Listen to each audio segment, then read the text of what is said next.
चहा. थँक्यू.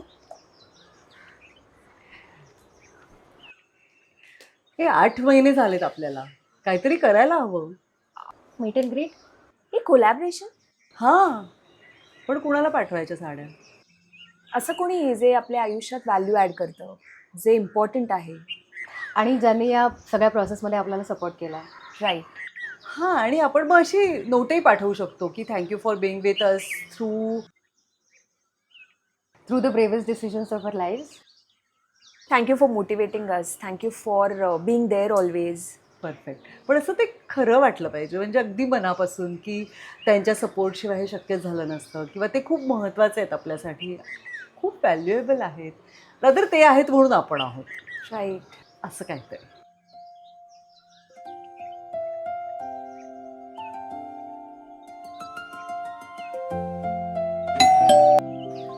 आले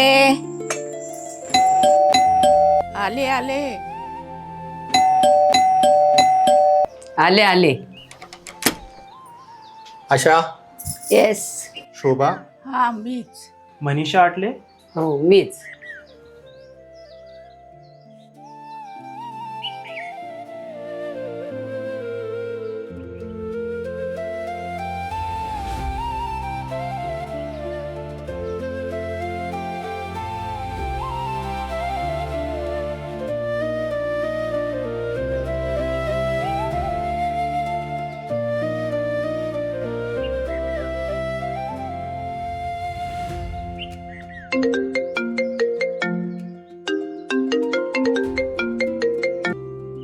हॅलो पल्लू, तुझं काहीतरी पार्सल आलंय.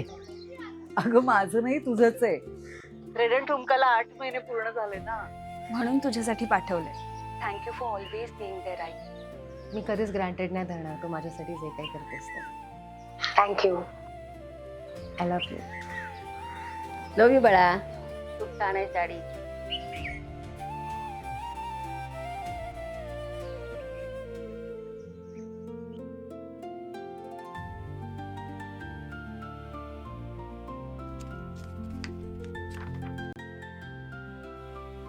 आई, आज मी जी काही आहे त्यात तुझा अंश आहेच. तो मला जाणवतोच.